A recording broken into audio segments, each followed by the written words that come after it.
देखें कि नीतीश जी ने जब धक्का मार के निकाल दिया था, एक कलम से बर्खास्त कर दिया था इन भाजपाइयों को, याद कीजिए, किसी को नहीं छोड़ा था, डिप्टी सीएम तक बर्खास्त कर दिया था, लेकिन ये पत्तल लगा लेकर के सबसे पहले लाइन में खड़े हो गए। फिर सरकार जब शामिल होने की बात हुई और क्या हाल हुआ, फिर नीतीश जी समझे कि नहीं गलती हो गई, ऐसे लोगों को साथ नहीं रखना चाहिए, फिर से उन्हें वापस अपनी जगह पर भेज दिया। लेकिन अभी भी वो आशावान है कि नीतीश जी हमको फिर सरकार में ले लेंगे।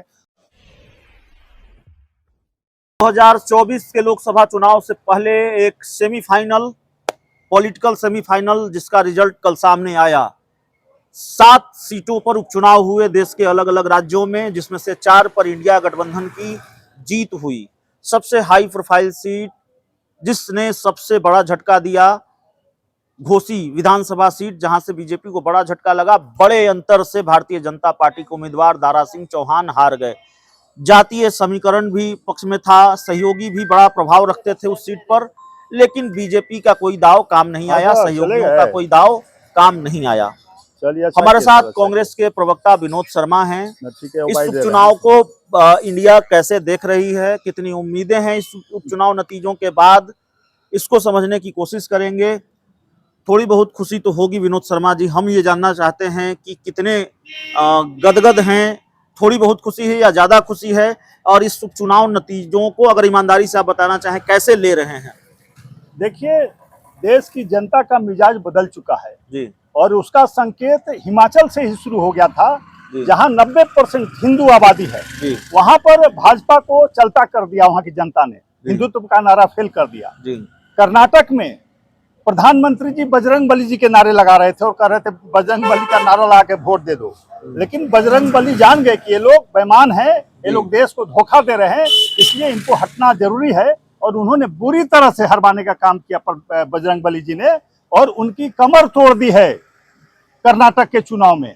और उपचुनाव ने स्पष्ट कर दिया 7 विधानसभा जो क्षेत्रों में थे कि इनकी विदाई तय है, जनता मन बना चुकी है इनको हटाने का।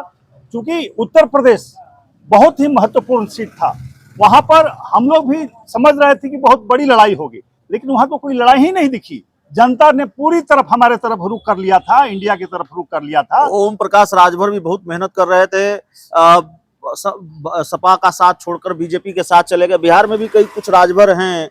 राजभर से मेरा मतलब है कि इंडिया का साथ छोड़कर, महागठबंधन का साथ छोड़कर बीजेपी के साथ गए हैं। उपेंद्र कुशवाहा, जीतन राम मांझी।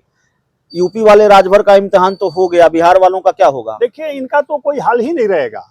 सच्चाई है, क्योंकि बिहार की जनता काफी प्रबुद्ध है, जागरूक है। वो जानती है कि ये लोग अपने लिए, देश और राज्य के लिए नहीं, ये परिवार और अपने लिए काम करते हैं, तो इनको तो कहीं पर कुछ मिलना ही नहीं है।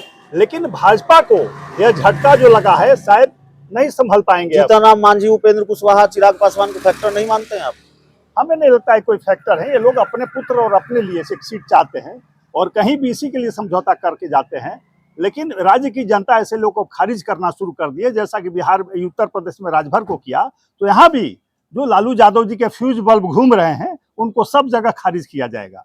सब जगह खारिज किया जाएगा, लेकिन बिहार में भारतीय जनता पार्टी भी जातीय समीकरणों पर खासा ध्यान दे रही है। और दूसरा सवाल यह है कि अमित शाह फिर बिहार आ रहे हैं, झंझारपुर में सभा करने। भाई, हमें बताइए ना कि आदरणीय जो स्वर्गीय कैलाशपति मिश्रा जी, भीष्म पितामह अभी भी लोग कहते हैं, उनकी पत्रबोधों को बाहर करने का काम किया।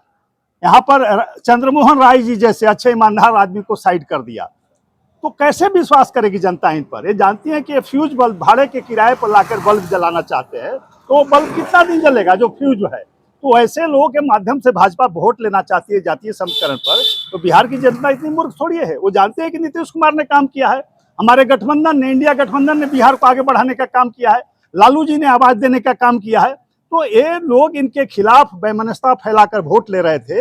और देखें कि नीतीश जी ने जब धक्का मार के निकाल दिया था, एक कलम से बर्खास्त कर दिया था इन भाजपाइयों को, याद कीजिए, किसी को नहीं छोड़ा था, डिप्टी सीएम तक बर्खास्त कर दिया था, लेकिन ये पत्तल लगा लेकर के सबसे पहले लाइन में खड़े हो गए। फिर सरकार जब शामिल होने की बात हुई और क्या हाल हुआ, फिर नीतीश जी समझे कि नहीं गलती हो गई, ऐसे लोगों को साथ नहीं रखना चाहिए, फिर से उन्हें वापस अपनी जगह पर भेज दिया। लेकिन अभी भी वो आशावान है कि नीतीश जी हमको फिर सरकार में ले लेंगे।